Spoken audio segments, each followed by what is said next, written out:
My client Francis went on 4 dates last week. He actually had 7 scheduled, 2 of them rescheduled, 1 of them did not, but that's 6 out of 7, and we'll take that any day. Here is his before and after. Francis is a 38-year-old doctor in New York City, and he had been focusing on his career for so long, like 20 plus years, while ignoring the relationship side of things entirely. And then finally, when he started wanting to start dating and finding a marriage partner, he realized that he couldn't, and that's why he reached out for help. So in this conversation, we talk about exactly what the steps are that he went through, how the program was for him, and how he started going on so many dates every single week. So I'm here with my client Francis here today, who recently went on 4 dates in a week. Actually had 7 scheduled, 2 had to reschedule. So yeah, congratulations, man. And you've been doing this pretty consistently for like the last month or so. So first of all, man, just like thanks for being here, and also congrats on the recent success. Yeah, thank you. Yeah, why don't you take us back a little bit? Tell us a little bit about your background, like what you do, where you're from, and then also kind of your dating history. Like, what has it been like for you in the past, 10, 20 years or so, kind of leading up to where you are now? Yeah, born and raised in New York, still in New York. Very school minded, let's put it that way. Yeah, getting good, being good at school, then you keep going, then you keep going, and then you get praised for being good at school, meaning you as in me. I got praised at being good at school, then that became basically the primary how I showed value to people in my life, Yeah. especially my parents, right? I wanted to have more connections, relationships with girls, but there's just no idea. Uh, and the things I did do basically was close to nothing anyway. So very minimal, or you can even at that very minimal, but no dating relationships. After high school, undergrad, I went to medical school and then training. So all through that, it was just focused on the work. And maybe part of it was just an excuse, but part of it was this is what's this part of my life is. So that became uh, the thing instead of getting into these relationships. And afterwards, then I was, now what? Now that I'm done, now that I'm actually working, Yeah, for sure. it's not like I had experience to build upon to now go and get back into the dating pool or game, whatever. That's when a guy messaged me on Facebook. His name is Alex.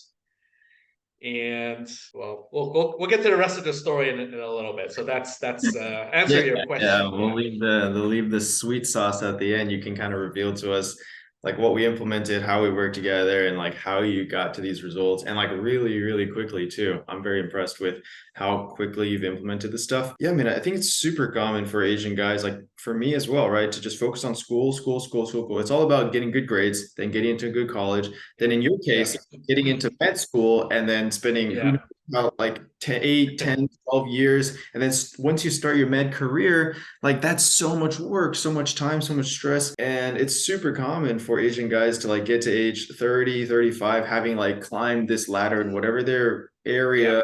career is, just to be like, oh shit, like I worked really hard and the woman didn't just magically show up, and B, like I didn't get taught anything about this. My parents Yeah. didn't teach me anything. So now I'm clueless and I have to like completely fend for myself out there, not knowing like where to get started or anything. I'm curious if you were to go back to like 20 or 22-year-old Francis, how would you have done your career and dating journeys? No, that's a really good question. All I remember is, especially when I started med school, either being asleep, sleeping in class, or studying, and barely doing anything with people in general. It was a very simple time in terms of that. That was it. So I don't know what to say except that was that. Yeah, I mean, fair, man, because when you're in the trenches of med school, you almost don't even have mind space to like think about anything unless you kind of purposely decide I'm going to Yeah. also whatever focus on my health and the gym, or I'm also going to focus on my Yeah. relationships and stuff like that. So like it's kind of a trap in a way I see for a lot of people, who make startups or like just work really hard, law school, this or that, who they almost like in the blink of an eye, like you said, they're like in a trance until they're 30 something and they wake up, right? Because work doesn't go down. Your work doesn't go down at some point, but you realize that time has passed and like, oh shit, maybe I should like try to figure out how to find a wife or something like that. At which point, like I was saying before, it's like most guys don't have the skills, don't have the skills to put themselves out there, how to present themselves, how to actually communicate themselves to a woman they find attractive. So, yeah, why don't you walk us through like, us working together? What are the specific things that we implemented? And, how did they make you, start going on these dates and having success? I'll say there were two big categories of things we did. The second part was actually speaking, talking, texting with people to go on dates on, and actually going on dates with them. Mhm. But the first half of it was definitely, let's say, more abstract, because we had to build up to the place where all those things could happen.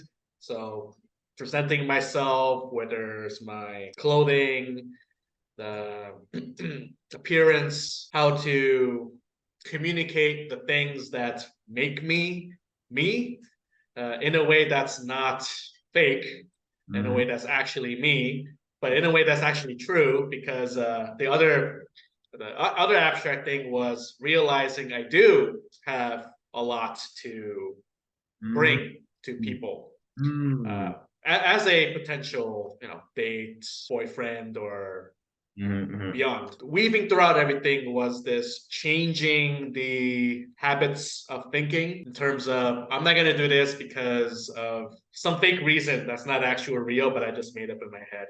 Anyway, so once we had the packaged me into this nice, not bow, but you know what I mean. And Mhm. then we started actually working on, what is this, the online communication. So not talking quite yet, but how to be, show that I'm a man and interested, but not in a way in which I would push people away, which was a big thing. Learning that a lot of things that people do, guys do to get attention, are or don't work, Yeah. are neutral, or at least push the girls away. It's not that I couldn't do it or didn't understand. It's just, again, I just didn't know, didn't have the skills. So building those skills of communication in a way that's, it's not fake, but it's also about a specific thing. It's not like going into random tangents or something that Mhm. shows that I just want to go on a date with them. So kind of going from 1 to 100, whatever it is. So yeah, so being able to, I think all of it was a presentation and saying the things that I have. Uh, I know, you frequently said, just use your sense of humor, right? Yeah. Yeah. Yeah. Just use your sense of humor, and the people who like it will like it. People who won't. And I told myself, yeah, I can't pretend to be funny in a different way when I meet someone, and then because sooner or later, maybe even the next time we meet, they're gonna find out that that's just not me, and it's a lot of work to not be yourself in that type of scenario. So I think in general, besides the dating, it's just been a very good personal development, just being more real to myself, Mhm. uh, being more clear with my communications to people in general, being not withdrawn, not making excuses, just presenting myself in a way that's clear, that's present, that's with agency and ownership, all of that. That's a lot of stuff, man. That's a lot of stuff, and I really like some specific points that you said there. Like first, you know, the way I brought you through the program was kind of through some very specific stages, right? Like the beginning, like you said, was identifying what's even attractive about you, right? Yeah. What are those specific things that you bring to the table, which are a lot, right? But that, you probably didn't even realize women valued that about you because of the lack of dating experience that you had, right? Had you grown up with girls being like, throwing themselves at you, you'd probably be like, yeah, this is attractive about me. That's attractive about me, blah, blah, blah. But that didn't happen, right? So, a lot of times like we undervalue ourselves. And then once we had that, then we started presenting that well, through your photos, your fashion, your presentation, through the dating profile itself, right? And then you like saw that like, oh, okay, like when I put myself out there correctly, I do get matches. Women actually do like me. And then lastly, like the communication, it's like, oh, how do I text a girl? How can I show my interest without being too forward or creepy, but also, moving things forward and like, showing her that I am interested so she doesn't put me in the friend zone, right? That's like a very delicate balance that most guys struggle with. And now you're like going on, second, third dates, have women, coming over to your house and stuff like that. So it's like all of those stages slowly building upon each other, taking you to where you are right now. There was something that you said in the middle there that I wanted to touch on, but I kind of lost it. Oh yeah, I remember you, because for you specifically, we came up with some kind of framework. I forgot what it was called, but it was like move it forward and like relevant. Yeah, You know, yeah, yeah, yeah. the main things you were struggling with, the two that come to my mind were like, one, you were struggling with the text conversation and it going like Yeah, off topic, right? Going into yeah, random yeah. lava land. And then the other one was the text conversation going on forever and not actually getting to the date. If you remember, like, can you elaborate Yeah, for yeah. us like, quickly? Like, how do we fix those two things? I think the big point was, what is the point, right? We have to get to the next step. And how am I going to do the thing next to get to the next step, which is starting the conversation, getting the number, setting up the date, going on the date, and etc. As opposed to talking about other stuff besides setting up the date forever. Yeah, So that yeah, that was things. Moving it to the next part of the process exactly. to actually be with them. Yeah. No, exactly. Like, most guys are just, weaving around, going in circles for nowhere for like 2, 3 weeks trying to text a girl. And then by that time, like some other guys already asked her out, like she's gone. Right? But there's also a delicate balance because you can't just come straight out of the gates being like, hey, let's meet at 7 on Thursday for Yeah, dinner. yeah, It's like, yeah. yeah, well, I don't even know you, right? So we kind of implemented that very like fine balance texting structure in the middle. And then also I like what you said about the authenticity. Like, you're a really funny guy. You have a very quirky, unique sense of humor. Like when I saw that, I was like, whoa, we don't want to cap this at all. We want to like maximize this Mm, as much as possible. mm. This is one of your unique selling points if we were like doing business, right? So, all of my guys have their own unique selling point. Like some people are whatever, really good at X skill or really talented at music, or some people have a really, some kind of career that's like stands out, or they do stand-up comedy, or they're really into skiing and outdoors and that's their thing, or they volunteer and help children or something. But it's like for you, one of those things was your really almost like outlandish style of humor. So when you text, it's like very unique. It doesn't sound like when I Mm. text or somebody else. And I love that you took that and ran with it and made it your own, because, so many times we think that in dating we need to do what the other people, what like women want from us, or what is mainstream cool or something. But really, like, at least the way I like to coach and the way I like to date is like, let me exaggerate almost my best Mm. features and traits, of course, in a way that's not like obnoxious or something, but it's like, yeah, this is this Yeah, is yeah. me, right? And there's going to be a lot of girls who don't like that, but guess what? There's going to be a lot of girls, or a subsection of girls, who are going to very strongly resonate with that. Mm. I'm going to polarize the market and find the girls who really want to be with Yeah. me. Um, yeah, I mean, what do you feel like was your experience with that? I've been told that before, that my sense of humor is a little different. But and part of it is I didn't think it was that funny until other people. I remember we were on a group call, and then I was saying something, and then it's like, oh, I didn't know people would actually like it that much, because it was just the first thing that came to my head, as opposed to me filtering it. So that, yeah, I think that's the other thing, not filtering so much where it's not me anymore. I do this thing where I connect with a lot of foodies. I think that's one of the things on a dating. We kind of talk about food. And this one person I went on a date with, I was saying, yeah, I was describing the food in why I gave it that certain measurement. I say, this is a 7 out of 10 because of this, because of this, and because of this. And it was just being me. And then she just enjoyed me doing that, and it was just me. And then I'm sure other people will be like, "This is weird. Why you're Yep. so specific about what you're thinking about this food?" So it just give an example of what you were saying about presenting meat. That's perfect, man. Like me too. When I go on a date, like I drop my sense of humor as quick as possible to filter to see, okay, is she gonna vibe with it or is she not? The thing is, it's really confusing at first because, like, if you have a really small sample size of dating experience, you don't actually know if the girls are like rejecting you because they didn't vibe with your sense of humor, or if like you're actually doing something